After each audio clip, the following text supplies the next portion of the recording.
नमस्कार विद्यार्थी मित्रांनो, आज आपण स्वाध्याय 8.1 अभ्यासणार आहोत. पहिला प्रश्न आहे, जर वर्गमुळात 12चा घात 3m-2 बरोबर 12चा वर्ग तर m बरोबर किती. आता इथे आपल्याला mची किंमत विचारलेली आहे. पहिल्यांदा आपण प्रश्न समजून घेऊया. या चिन्हाला जे आहे वर्गमूळ असे म्हणतात. आता हा जो 12 आहे त्याला पाया म्हणतात आणि 3m-2 याला जे आहे घातांक असे म्हणतात. तर आता बघा, आपल्याला या ठिकाणी पाया वर्गमुळात जरी असला तरी पाया दोन्ही ठिकाणी 12-12 हाच आत दिलेला आहे. म्हणजेच आपल्याला क्रिया कशामध्ये करायची आहे तर 3m-2 त्याचं उत्तर जे आहे 2 आलं पाहिजे. आता ते कसं ते आपण समजून घेऊया. तर या प्रश्नाचं उत्तर जे आहे ते अनेक प्रकारे आपण सोडवू शकतो, परंतु आपण सोप्यात सोप्या पद्धतीने समजून घेऊया. पर्यायामधून समजून घेऊया. बघा, आपल्याला जे आहे उत्तर आपल्याला 2 हवं आहे आणि वर्गमुळात हवं आहे. तर आता बघा, वर्गमुळात 4 असताना त्याचं उत्तर जे आहे 2 येईल. म्हणजे कसं बघा, एखादी संख्या जर वर्गमुळात, जसं की आता हे 16 वर्गमुळात आहे तर याचं उत्तर जे आहे 4 असेल. म्हणजेच काय तर 4चा वर्ग 16 आहे. दुसरं बघू आपण, 25 वर्गमुळात आहे तर याचं उत्तर काय आहे तर 5 हे याचं वर्गमूळ आहे. जसं की 16चे वर्गमूळ 4, 25चे वर्गमूळ 5 हे तुमच्या लक्षात आलं असेल. आता या ठिकाणी जे आहे आपल्याला क्रिया घातांकाची करायची आहे. आता घातांकाची क्रिया करताना तुम्हाला 2 गोष्टी लक्षात आलेल्या असेल की या ठिकाणी एक संख्या दिलेली आहे आणि अक्षर दिलेलं आहे. असं जेव्हा जवळजवळ आलेलं असतं तेव्हा ते जे आहे गुणाकार स्वरूपात असतं. हे आतापर्यंत आपण बरेच व्हिडिओमध्ये बघितलेलं आहे. 3ला काय म्हणतात तर सहगुणक, यमला काय म्हणतात तर चल असे म्हणतात. म्हणजे अक्षराला चल आणि संख्येला जे आहे सहगुणक असे म्हणतात. म्हणजे यांच्यामध्ये गुणाकाराची क्रिया आहे. मग आपण पर्यायापैकी जे आहे आपल्याला जो योग्य वाटेल किंवा हा एक एक पर्याय आपण पडताळून पाहिले तरी काही हरकत नाही. पहिल्यांदा जे आहे आपण 4 जर यमच्या ठिकाणी ठेवून बघितलं तर 4×3=12 आणि 12मधून 2 जर वजा केले तर उत्तर 10 येणार आहे आणि 10चं वर्गमूळ निघत नाही. नंतर जे आहे 2 ठेवून बघू यमच्या ठिकाणी. म्हणजे बघा, 3 × 2 3 2 6 आणि 6मधून जर 2 वजा केले तर जे आहे आपल्याकडे उत्तर 4 येणार आहे. मग आता आपल्याकडे वर्गमूळ हे कायम आहे. वर्गमूळ कायम असल्यामुळे जे आहे 4चे वर्गमूळ काय आहे तर 2 आहे. म्हणजेच आपला पर्याय जे आहे 2 हा बरोबर. वर्गमूळ का घेतलेला आहे कारण जे आहे या ठिकाणी पाया समान आहे, परंतु आपल्याला दिलेला घातांक जो आहे तो वर्गमुळात आहे. त्यामुळे हे वर्गमूळ जे आहे ते कायम झालेलं आहे. आतापर्यंत मी हे तुम्हाला दिलं ना तर फक्त क्रिया करायला सांगितली होती, पण प्रत्येक ठिकाणी वर्गमूळ ठेवलं तरी चालेल, म्हणजे जेणेकरून तुम्ही विसरणार नाहीत. आणि वर्गमुळात 4चे वर्गमूळ जे आहे ते 2 आहे आणि इथे सुद्धा पर्यायामध्ये सुद्धा 2 आहे आणि उत्तर आपलं 2 आपल्याला हवं होतं, त्यामुळे पर्याय क्रमांक 2 आहे. प्रश्न दुसरा आहे, इयत्ता 7वीमध्ये जितके विद्यार्थी होते तितकेच रुपये प्रत्येक विद्यार्थ्यांना वर्गणी दिली. त्यामध्ये वर्गशिक्षकांनी 91 रुपये घालून 2116 अंधकल्याण निधीसाठी मुख्याध्यापकांकडे जमा केले तर प्रत्येक विद्यार्थ्यांनी किती रुपये वर्गणी दिली. आता सर्वप्रथम काय करायचं आहे आपल्याला तर एकूण रुपये किती जमा झाले 2116. मग 2116मधून जे आहे वर्गशिक्षकांनी दिलेले 91 रुपये आपल्याला वजा करायचे.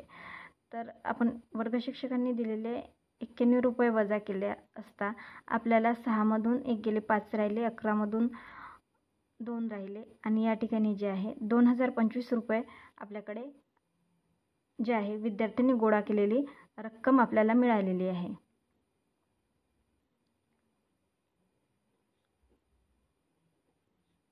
गोळा केलेली रक्कम.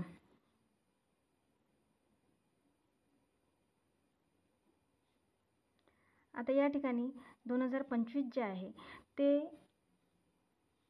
वर्गमुळात आपण ठेवले असता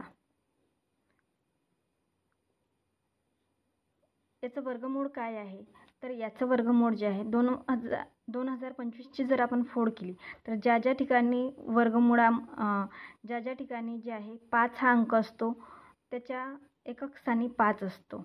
आता या ठिकाणी जे आहे 20 आहे 2 गट पाडायचे. 25चा वर्गमूळ 5 आणि जे आहे ते 20चे अवयव पाडायचे. आता 20चे अवयव जे आहे अनेक पडू शकतात, परंतु जे आहे 4 पंच 20. आता जे आहे मागील संख्या घ्यायची म्हणजे 4 घ्यायचे, म्हणजे 2025चे वर्गमूळ जे आहे 45 हे आहे. त्या वर्गामध्ये जे आहे 45 विद्यार्थी होते, म्हणून प्रत्येक विद्यार्थ्याने जे आहे 45 रुपये गोळा केले. आता तुम्हाला जर कन्फ्युजन असेल किंवा काही डाऊट असेल तर तुम्ही वर्गमूळ या पद्धतीने सुद्धा जाऊ शकता. वर्गमूळ कसं काढायचं हे मी तुम्हाला अनेक व्हिडिओमध्ये सांगितलेलं आहे. किंवा जे आहे 45च 2025चे वर्गमूळ 45च कसे, तर बघा या ठिकाणी जे आहे आपण 35चा वर्ग काढूया. बघा 5चा वर्ग किती आहे तर 25 आणि 3च्या पुढील संख्या जी आहे ती गुणाकार करायची म्हणजे 3 चूक 12. तर 35चा वर्ग जो आहे तो 1225 आहे. नंतर 45चा वर्ग आपण बघूया. 45चा वर्ग जे आहे 25 आणि 4च्या पुढील संख्येने जे आहे गुणाकार करूया. 4 गुणिले 5 तर 4 पंच 20. अशा प्रकारे तुम्ही जे आहे 5 एकक स्थानी असलेल्या अनेक संख्यांचे जे आहे ते वर्ग काढू शकता. आता या ठिकाणी दिलेला आहे तिसरा क्वेश्चन. जर 2x वर्ग बरोबर 1024 तर x बरोबर किती. आता हा सुद्धा पहिल्या प्रश्नासारखाच दिसतोय आपल्याला. तर पहिल्यांदा जे आहे याचे पर्याय आपण बघून घेऊया. तर याचे पर्याय आहे 16, 32, 8 आणि 4. आता पहिल्यांदा जे आहे हे समीकरण आपण परत मांडून घेऊया. 2x वर्ग बरोबर वर्गमुळामध्ये 1024. आता 1024चा आपल्याला वर्गमूळ काढायचं आहे. तर भागाकार पद्धतीने आपण वर्गमूळ काढूया. 1024. तर बघा या ठिकाणी आपल्याला वर्गाने जे आहे आपल्याला भाग द्यायचा आहे. जसं की इथे 2 भाग करून घ्यायचे, 2-2 गट करून घ्यायचे. आता 2 गट केल्यानंतर पहिला अंक जो आहे तो 10 येतोय. मग आपल्याला या 10ला जे आहे भाग द्यायचा आहे. मग बेदोनी 4 तर 4 हा लहान होऊन जाईल. 3 त्रिक 9 आणि 4 चूक 16. 16 हा मोठा होऊन जाईल म्हणून 3चा भाग जाईल. बघा या ठिकाणी सुद्धा 3चा भाग गेलेला आहे. आणि काय करायचं आहे 3 आपल्याला याच्यामध्ये सुद्धा मिळवायचे म्हणजे 3 ठिकाणी 3 असायला पाहिजे. 3नी भाग दिलेला आहे आपण पहिल्यांदा, कारण की आता इथे भाजक आपल्याला माहिती नव्हता. आपण तो वर्गानेच जो आहे भाग द्यायचा आहे. तर 3चा वर्ग जो आहे 3 त्रिक 9 हा येतो. आता या ठिकाणी 1 उरलेले आहेत आणि 24. आता हे अधिक आणि 3 का बरं लिहिलं तर 3 आणि 3 किती होतात तर 3 आणि 3 होतात 6. तर आता या ठिकाणी परत आपल्याला जे आहे एखादी संख्या अशी शोधायची आहे की ज्या संख्येमध्ये जे आहे 124 आपलं उत्तर यायला हवं. तर बघा पण त्याही संख्या ज्या आहे समान असल्या पाहिजे. तर 2 मी जर घेतलं तर बघा बेदोनी 4 आणि साइन दोनी 12. तर आपलं उत्तर आपल्याला मिळालेलं आहे 124. 124 हे जे आहे वजा होतील आणि 62ची बेरीज जी आहे ती आलेल्या भागाकाराची दुप्पट असेल. आता पहिल्यांदा जे आहे आपण 2नी भाग दिलेला आहे आणि बघा 64 उत्तर 32चे दुप्पट किती आलेले आहे 64. म्हणजे 1024चे जे वर्गमूळ आहे ते 32 आहे. आता आपण जे आहे आपल्या समीकरणामध्ये ते मांडून घेऊया. 2x वर्ग बरोबर 32. आता 32 या ठिकाणी आहे आणि हे सहगुणक आणि चल आहे आणि त्याचा वर्ग आहे. मग आपण काय करूया तर xला बाजूला काढून देऊया आणि हा 2 जो आहे तो इथे गुणाकारात असल्यामुळे या ठिकाणी जाऊन तो भागाकारात होईल. 32 भागिले 2. तर बघा बे एक बे आणि या ठिकाणी 16 हे उत्तर येईल. मग x वर्ग 16 आलेला आहे. तर आता या ठिकाणी या x वर्ग काढण्यासाठी काय करायचं आहे या ठिकाणी जाऊन जो आहे हा वर्गमूळ होईल. मग x वर्ग आपण काढून घेतला आहे आणि या ठिकाणी जाऊन तो वर्गमूळाचं चिन्ह झालेलं आहे. मग हा 16 जो आहे तो वर्गमूळात गेला. आता वर्गमूळात गेल्यावर ह्याची किंमत जी आहे ती 4 ही येणार आहे, जो की आपला पर्याय 4 हा बरोबर आहे. समजलं तुम्हाला. चौथा प्रश्न आहे 1296च्या वर्गमूळाच्या वर्गमूळातून 625च्या वर्गमूळाचे वर्गमूळ वजा केले तर पुढीलपैकी कोणत्या संख्येचे वर्गमूळ शिल्लक उरते. आता बघा, अत्यंत सोपा हा प्रश्न आहे, फक्त समजून घेणे गरजेचं आहे. आता मी तुम्हाला पहिल्या उदाहरणामध्ये वर्गमुळात 16 काढून दाखवलं होतं, बरोबर आहे की नाही. आता या 16चे वर्गमूळ किती आहे? 4. मग 4चे वर्गमूळ किती आहे? तर 2. असंच आपल्याला सोडवायचं आहे. तर आता पहिल्यांदा आपल्याला 1296च्या वर्गमूळ शोधायचं आहे. एक तर तुम्ही भागाकार पद्धतीनं जा, किंवा जे आहे तुम्ही 1 ते 10 पर्यंतचे वर्ग जे आहे ते लक्षात ठेवा. आता जे आहे 1296 आपल्याकडे संख्या आहे. मग आपण बघितलं की 10चा वर्ग जो आहे तो 100 आहे, 20चा वर्ग 400 आहे, 30चा वर्ग 900 आहे आणि 40चा वर्ग 1600 आहे. म्हणजे ती संख्या जी आहे 1296 ही 30च्या वर्गाच्या आणि 40च्या वर्गाच्या मध्ये असली पाहिजे. म्हणजे 900 ते 1600च्या दरम्यान असायला हवी. आपल्याला समजलेलं आहे की 30च्या वर्गाच्या पुढील जे आहे तो वर्ग असेल जो 1296चा वर्गमूळ असेल. पण मी तुम्हाला रेकमेंड करते की आत्ताच आपण जे आहे भागाकार पद्धतीने जे आहे वर्गमूळ काढायचं शिकलो होतो, जर आपण तो सराव परत केला तर आपली एकच जी मेमरी आहे ती स्ट्रॉंग होऊन जाते आणि त्यातच आपल्याला प्रावीण्य प्राप्त होते. नंतर जे आहे आपला बेस पक्का झाला की आपण इतर ट्रिक वापरायला काही हरकत नाही. तर 1296चे जे आहे आपण वर्गमूळ सोप्या भाषेत काढूया. 1296. आता यांचे आपण 2 गट करून घेऊया. तर यांचे 2 गट केल्यानंतर आता मला सांगा 12 या संख्येला कोणत्या वर्गाने भाग जाईल? तर 3ने भाग जाईल. 3 त्रिक 9. कारण की 4ने जर आपण भाग दिला तर तो मोठा होऊन जाईल. मग या ठिकाणी जे आहे आपण वजाबाकी केली. आता वजाबाकी जे आहे 3 आलेली आहे आणि 3 आणि 3 किती झालेले आहेत? 6 झालेले आहे. आता आपल्याला जे आहे एकक स्थानी 6 असणारी संख्यानी आपल्याला यांना गुणायचं आहे. जर आपण 4 ठेवून बघितलं तर इथे 34 येईल आणि 6 ठेवून बघितलं बघा, 6 6 36 होते, 4 चूक 16 होते. तर आपण जे आहे या ठिकाणी जर आपण व्यवस्थित लक्ष दिलं असेल तर वर्गमुळाच्या वर्गमुळातून सांगितलेलं आहे. म्हणजे 34 जो आहे कोणत्याही संख्येचा वर्ग नाही आहे. 36 हा जे आहे 6चा वर्ग आहे. तर आपण जे आहे 6ने पटकन गुणून घ्यायचं.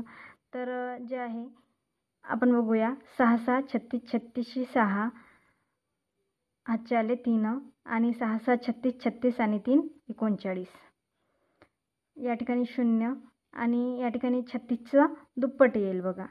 तर हे करण्याची काही गरज नाही, तरीही आपल्या माहितीसाठी करून घ्यायची. 6 आणि 6 12 आणि या ठिकाणी 72 आली का? तर 36ची दुप्पट जी आहे ती 72 आली. म्हणजे आपला जे आहे वर्ग अगदी बरोबर निघालेला आहे. आता 1296चा वर्गमूळ जे आहे 36 आहे आणि 36चा वर्गमूळ जो आहे तो 6 आहे. आता 625चा वर्गमूळ जो आहे तो 25 आहे. कसं? तर 25चा वर्गमूळ काय आहे? 5 आहे. आता या ठिकाणी 6 अंक आहे, तर यांचे अवयव पाडायचे आणि त्याच्यातील पहिला अंक घ्यायचा. तर छोटा अंक घ्यायचा. जसं की 3 दोन्ही 6 होते. तर याच्यातील लहान अंक काय आहे? तर 2 आहे, तो घ्यायचा. म्हणजे 25चा वर्ग 625 आहे, त्यालासुद्धा वर्गमुळात टाका. आता 25चा वर्गमूळ काय आहे? तर 25चा वर्गमूळ जे आहे 5 आहे आणि 6तून 5 वजा केल्यास जे आहे उत्तर 1 येते. आणि आपल्याला तेच विचारलेलं आहे, पुढीलपैकी कोणत्या संख्येचे वर्गमूळ शिल्लक उरते? तर 1 या संख्येचे वर्गमूळ शिल्लक उरता येते. तर पर्याय क्रमांक 2 हा आपला बरोबर आहे. या ठिकाणी प्रश्न 5वा आहे. 1111 मध्ये पुढीलपैकी कोणती लहानात लहान संख्या मिळवल्यास 4 अंकी समपूर्ण वर्गसंख्या मिळेल असं सांगितलेलं आहे. आता या ठिकाणी जे आहे पर्याय जर आपण बघितले तर सर्व हे ऋण चिन्हाने निर्देशित आहे. तर आपल्याला जे आहे या ठिकाणी जे आहे धनसंख्या दिलेली आहे. आता या एकदा धन आहे आणि एकदा ऋण, म्हणजे धन आणि सांगितलेले आहे कोणती संख्या मिळवल्यास, मिळवणे म्हणजे काय? तर अधिक करणे. अधिक ऋण जर असेल तर त्या संख्येचं जे आहे वजाबाकी होते. तर आपल्याला या ठिकाणी जे आहे 1111 मधून 22 वजा केल्यास आपण बघूया काय उत्तर येणार आहे. तर समपूर्ण वर्गसंख्या पाहिजे. तर 11तून 2 गेले 9. तर हा विषम अंक आहे, त्याच्यामुळे कट झालेला आहे. आता या ठिकाणी 87 जर वजा केले आपण 111 मधून, तर याच ठिकाणी घेऊया 87. 11 मधून 7 गेले, 4 राहिले. हा सम अंक आलेला आहे, म्हणून हा पर्याय आपण पडताळून बघायला काही हरकत नाही. आता 1 मधून 1 जर वजा केलास तर 0 येईल. तर हाही पर्याय आपण बघूया. आणि 101 मधून जे आहे 1 वजा केल्यास 1 हा अंक विषम आहे, त्याच्यामुळे हा पर्याय कट झालेला आहे. आता बघूया पहिला अंक जे आहे आपण ठेवून बघूया. 1111 मधून 87 वजा केल्यास 11तून 7 गेले, 4 राहिले. आणि या ठिकाणी जे आहे 11 मधून 9 गेल्यास 2 राहिले. आता या ठिकाणी 1024. आत्ताच आपण बघितलं की 1024 जो आहे तो 32चा वर्ग आहे, त्याच्यामुळे जो आहे आपल्याला पूर्ण वर्गसंख्या मिळालेली आहे. जर आपण 1111 मध्ये 87 मिळवल्यास आपल्याला 1024 हा समपूर्ण वर्गसंख्या मिळतो, म्हणून पर्याय क्रमांक 2 हा आपला योग्य आहे. तुम्ही स्कॉलरशिपचा अभ्यास करणारे विद्यार्थी आहात, त्यामुळे जे आहे मी तुम्हाला एक सल्ला देते की 1 ते 50 पर्यंतचे वर्ग जे आहे तो तुम्ही स्टडी रूममध्ये किंवा कंपासमध्ये वगैरे किंवा एका वहीमध्ये लिहून ठेवा आणि ते वारंवार जे आहे रिपीट करा, सराव करा त्यांचा, जेणेकरून जर कुठल्याही संख्याचा वर्ग किंवा वर्गमूळ तुम्हाला विचारला तर ते लगेच तुम्हाला करता येईल. नेक्स्ट क्वेश्चन आपण बघूया. वर्गमुळात 136 आणि छेदामध्ये वर्गमुळात 1.36 बरोबर किती असं विचारलेलं आहे. तर अत्यंत सोपा हा प्रश्न आहे, फक्त आपल्याला कठीण वाटू शकतो. पहिल्यांदा आपण जे आहे या ठिकाणी जे आहे 136 ही संख्या आहे असं मानूया दोन्ही ठिकाणी. तर पहिल्या ठिकाणी जे आहे 136 आहे, त्याचा वर्गमूळ आपण काढू शकत नाही, कारण की 136चा जे आहे वर्गमूळ निघणार नाही आहे. नंतर जे आहे वर्गमुळामध्ये जे आहे 1.36 आहे, परंतु या 1.36चं काहीतरी आपण करूया. तर पहिल्यांदा जे आहे या ठिकाणी दशांशानंतर किती अंक आहेत ते आपल्याला बघायचं आहे. किती अंक आहेत तर 2 अंक आहे. मग 2 अंक असेल तर 2 शून्य आपल्याला द्यायचे आहेत, म्हणजे 1च्या पुढे 2 शून्य द्यायचे. आपल्याला हे उदाहरण जे आहे अंश आणि छेदमध्ये दिलेले आहे. ज्या संख्येला आणि एक अंश आणि छेदाचा नियम आहे, म्हणजे अपूर्णांकाचाच नियम म्हणा तो, की ज्या छेदाला ज्या संख्येने गुणलं त्याच संख्येने जे आहे आपल्याला अंशाला सुद्धा गुणावं लागतं. मग या ठिकाणी आपण 100ने जे आहे 1.36ला गुणलेलं आहे, कारण की आपल्याला त्याच्यातलं दशांश चिन्ह काढायचं आहे. आणि त्याच संख्येने जे आहे अंशाला सुद्धा गुणलं. मग या ठिकाणी जे आहे या ठिकाणी आपण गुणाकार केल्यानंतर 1, 3, 6 आणि ही 2 शून्य तसे घेतले आणि हे दशांश चिन्ह जे आहे या ठिकाणी द्यायचं. म्हणजे अर्थातच या दशांश चिन्हानंतर शून्य जर असेल तर त्याची किंमत काहीच नाही आहे आणि ते दशांश चिन्ह निघून जाईल. आता या ठिकाणी जे आहे आपल्याकडे 1, 3, 6 आणि हे 2 शून्य, बघा 100ने गुणल्यानंतर जे आहे आपल्याकडे 13,600 उत्तर येणार आहे. म्हणजेच आपल्याकडे किती आलेलं आहे तर 100 आणि 136. आता हे जे आहे आपण वर्गमुळात टाकूया आणि वर्गमुळातच यांची जी आहे यांच्यावर क्रिया करूया. आता अपूर्णांक आहे त्याच्यामुळे जे आहे या ठिकाणी 136 एक 136 आणि 136 एक 136. आता किती उरलेले आहे वर्गमुळात तर वर्गमुळात आलेले आहे आपल्याकडे 100. आता 100चं वर्गमूळ किती आलेलं आहे 10. तर आपला पर्याय क्रमांक 1 हा बरोबर आहे. 100चं वर्गमूळ किती आहे 10. समजलं तुम्हाला? 7वा प्रश्न आहे. वर्गमुळात 992.1/4 असा आहे. तर ही गणित सोडवताना आपल्याला काय करायचं आहे, या ठिकाणी 4 छेदस्थानी आहे, हे 992 पूर्णांक आहे आणि जे आहे 1 हा अंश आहे. तर या छेद आणि पूर्णांकाचा गुणाकार करायचा आहे आणि अंश जे आहे त्याच्यात मिळवायचा आहे. तर आपण जे आहे क्रिया करूया. 992 गुणिले 4 अधिक 1 आणि छेदामध्ये जे आहे 4 जसंच्या तसं आणि हे सर्व जे आहे वर्गमुळात आहे.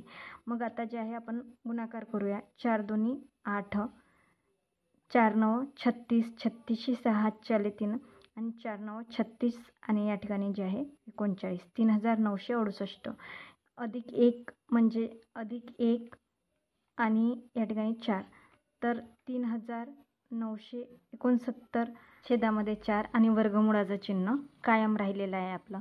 आता काय करायचं आहे आपल्याला, तर याचं वर्गमूळ काढायचं आहे.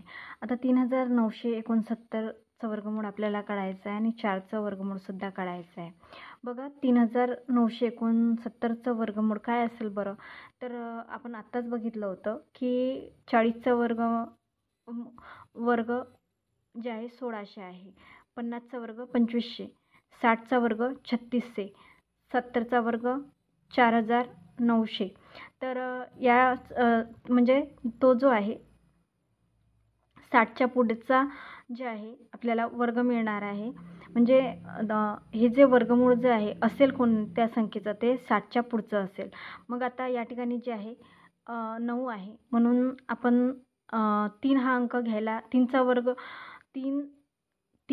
वर्ग जे आहे 9 असतो, त्याच्यामुळे आपण 3 घेऊया आणि हा 60च्या पुढील आहे म्हणून 63 ही संख्या वर्ग आहे का तर ते बघूया. पहिल्यांदा जे आहे आपण 63चा वर्ग काढण्याचा प्रयत्न करूया. तर 3चा वर्ग आहे 09 म्हणजे आपल्याला इथे 4 अंक कायम करायचे असतात, त्याच्यामुळे आपण 09 घेतले आणि 6चा वर्ग जो आहे तो 36 आहे. आता या दुसऱ्या स्टेपमध्ये सर्व अंकांची काय करायचा गुणाकार. तर 6 18 आणि 18 दोन्ही 36. तर 9 6 9 आणि 3. तर बघा या ठिकाणी आपला संख्या समान आलेल्या आहे 3969 आणि 63 म्हणजे आपला जो आहे अंदाज तो अगदी खरा झालेला आहे. तर या ठिकाणी जो आहे 63 आलेला आहे वर्गमूळ आणि या ठिकाणी जे आहे 4चा वर्गमूळ काय आहे तर 4चा वर्गमूळ आहे 2. आता आपण हे वर्गमूळातून काढून टाकलेलं आहे. आता वर्गमूळ आपल्याला द्यावं लागणार नाही कारण की 4चा वर्गमूळ 2 आणि 3969चा वर्गमूळ आपल्याला 63 मिळालेला आहे. आता आपल्याला भागाकार करायचा आहे. तर 63 भागेला 2 जर आपण केलं तर बघा त्रिक 6 आणि या ठिकाणी 1 2 आणि नंतर 1 उरलेला आहे. तर दशांश देऊन 5 द्यावा लागेल कारण की 1 उरला आणि दशांश दिल्यानंतर आपल्याला 0 देता येते, त्याच्यामुळे 31.5 आपलं उत्तर आलेलं आहे, जे की पर्याय क्रमांक 2 हे आपलं बरोबर आहे.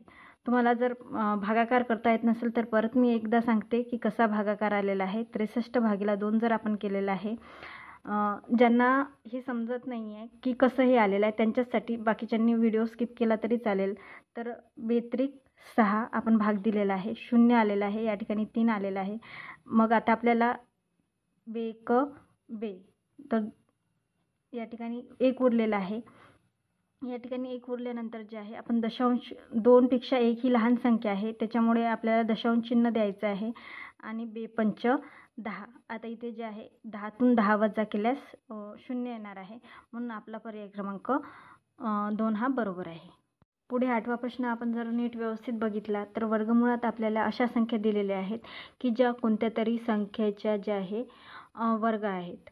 तर आता तुम्ही जर निरीक्षण करून बघितलं तर 196 जे आहे यांना दशांश चिन्ह काढून टाका. 196 जी आहे ती 14चा वर्ग आहे, 225 जे आहे 15चा वर्ग आहे आणि 289 जे आहे ते 17चा वर्ग आहे. आता राहिला छेदाचा प्रश्न, तर तो आपण नंतर सॉल्व करूया. पहिल्यांदा जे आहे आपण यांचं जे आहे वर्गमूळ लिहून घेऊया. आता 196चं वर्गमूळ जे आहे तो 1.4 येईल अधिक जे आहे 225चा वर्गमूळ जे आहे 1.5 येईल अधिक 289चा वर्ग जे आहे तो 1.7 म्हणजे वर्गमूळाचं चिन्ह निघून गेलं. आता जे आहे आपण सर्वांची जे आहे बेरीज करणार आहोत. तर 7 आणि 5 12, 12 आणि 4 16, 16शी 6 हातचाला 1 2 3 4, आता 46 म्हणजे 4.6 आपल्याकडे उत्तर आलेलं आहे. आता जे आहे आपण छेदाचा विचार जर केला तर या ठिकाणी दशांश चिन्हानंतर 1 2 3 4 5 आणि 6 अंक आलेले आहेत. मग आता गुणायचं का, तर थोडं थांबा. आता पहिल्यांदा जे आहे आपण ही संख्या बघूया. तर 2116 ही संख्या आहे, आता मला सांगा ही कोणत्या संख्येचा जे आहे वर्ग असेल. आता ही वर्गमुळात आहे परंतु जे आहे वर्ग असेल तर बघा 40चा वर्ग किती आहे तर 40चा वर्ग 1600. 50चा वर्ग किती आहे तर 50चा वर्ग आहे 2500. म्हणजे 2500 आणि 1600च्या दरम्यान असेल म्हणजे 40च्या पुढे जे आहे याचा वर्ग असेल. तर आपण जे आहे वर्गमूळ काढूया पहिल्यांदा याचं. तर बघा 2116 चा वर्ग येतो. 2116 5 5 25 येणार नाही. 4 चूक 16 तर 4 4 4 पटापट आपल्याला आता क्रिया करायची आहे कारण की आता तुम्ही शिकलेले आहेत. नंतर जे आहे 21 मधून 16 गेलेले आहेत तर 5 उरलेले आहेत आणि या ठिकाणी 0 या ठिकाणी 8 आलेले आहे. आता एकक स्थानी 6 असेल असं आपल्याला घ्यायचं आहे. तर 4 चूक 16 तर पहिल्यांदा आपण 4 घेऊन बघूया. तर 4 चूक 16 16शी 6 हातचं आलं आहे 1 आणि 4 8 32 32 आणि 1 33 33 नाही नको म्हणजे 4 चूक 16 नंतर 6 6 36 तर 6 घेऊन बघूया. तर 6 6 36 36शी 6 हातचे आले 3 8 सकम 48 48 आणि 3 जे आहे 51 होते. तर या ठिकाणी 6 46चा वर्ग जे आहे 2116 आहे आणि 6 6 12 8 आणि 1 9 तर हे उत्तर बरोबर आहे. 46 जे आहे ते आपल्या 2116चं जे आहे उत्तर आहे. मग या ठिकाणी जे आहे आपल्याला किती दशांश चिन्हानंतर किती घरं जे आहे आपल्याला मिळाले तर 6 घरं मिळालेले आहे. तर आपल्याला दशांश चिन्ह जे आहे अर्ध्या घरांच्या मध्ये घ्यायचं आहे. जसं की अर्धे घरं म्हणजे काय तर 3 घरं. आता आपल्याला 46 जर या ठिकाणी लिहिलं तर या ठिकाणी पुढे जे आहे 0 द्यावं लागेल. 0.46 असं लिहायचं आहे. या ठिकाणी खालील छेदाचं जे आहे वर्गमूळ निघून गेलेलं आहे आणि आपण प्रत्येक वर्गमूळ काढलेले आहेत त्याच्यामुळे इथले सुद्धा अंशाचं सुद्धा वर्गमूळ निघून गेलेलं आहे. आता 2116चं वर्गमूळ 46 आहे आणि या ठिकाणी दशांशानंतर 6 घरं असल्यामुळे जे आहे त्याचे आपण अर्धी घरं ठेवलेले आहेत म्हणजे 3 घरं ठेवलेले आहेत हे लक्षात ठेवायचं आहे. इथे पण दशांशानंतर 2 घरं होते तर दशांशानंतर निम्म घर ठेवलेलं आहे आपण प्रत्येक ठिकाणी. तर हे दशांशाची जी आहे पद्धत आहे. तर आता आपल्याला हे समीकरण सोडवायचं आहे, पद सोडवायचं आहे. तर बघा आपल्याला दशांश चिन्ह काढायचं आहे परंतु दशांश चिन्ह काढायचं असल्यास दशांशानंतर किती संख्या आपल्याला दिसत आहेत किती अंक दिसत आहेत 3 अंक दिसत आहेत. त्याच्यामुळे 1ला 3 शून्य लावायचे आहेत आणि गुणायचं आहे. बघा या ठिकाणी आपण जे आहे पूर्ण पद आपण लिहून घेऊया म्हणजे तुम्हाला कळेल की बघा 0 आहे पहिल्यांदा 0 46 तर दशांशानंतर 3 आहेत म्हणून 1ला 3 शून्य लावून आपल्याला गुणायचे आहे म्हणजे 1000ने गुणायचे आहे. जर आपण छेदाला 1000ने गुणलं तर आपल्याला अंशाला सुद्धा 1000नेच गुणावं लागेल हे लक्षात ठेवा. या ठिकाणी आता गुणाकार कसा करायचा तर जे आहे आपला गुणाकार येईल पहिल्यांदा आपण छेदाचा गुणाकार करूया. तर 0 दशांश चिन्ह निघून गेलेलं आहे ते आपण नंतर देऊया कसं मी तुम्हाला सांगते. 0 46 आणि या ठिकाणी 3 0 1 2 3 आता दशांश चिन्ह कुठे द्यायचं तर 3 घराच्या पहिले. तर बघा शून्यानंतर दशांशानंतर जे आहे शून्याला काही किंमत नसते म्हणून हे निघून गेलेले आहे आणि या ठिकाणी किती उरलेले बाकी फक्त 46 उरले. आता अंशाचा विचार करूया आपण. तर या ठिकाणी दशांश चिन्ह द्यायचं नाही आपल्याला पहिल्यांदा आपण जे आहे तर गुणाकार करून घेऊया 1 2 3. आता दशांश किती घराच्या आधी आहे तर एका घराच्या आधी आहे त्याच्यामुळे जे आहे एका घराच्या आधी आपल्याला दशांश चिन्ह द्यायचं आहे म्हणून हे सुद्धा निघून गेलेलं आहे. आता किती उरलेले आहे आपल्याकडे शुद्ध स्वरूपात जे आहे 4600 आणि इथे जे आहे 46 उरलेले आहे. आता बघा 46 एक 46. आता जे आहे या ठिकाणी आपल्याकडे 100 हे उत्तर आलेलं आहे जे की पर्यायामध्ये कुठेच नाही आहे. परंतु आपण पर्यायाचा जर विचार केला तर 10चा वर्ग किती मिळतो आपल्याला 100 मिळतो. त्यामुळे जे आहे पर्याय क्रमांक 1 आपला बरोबर आहे.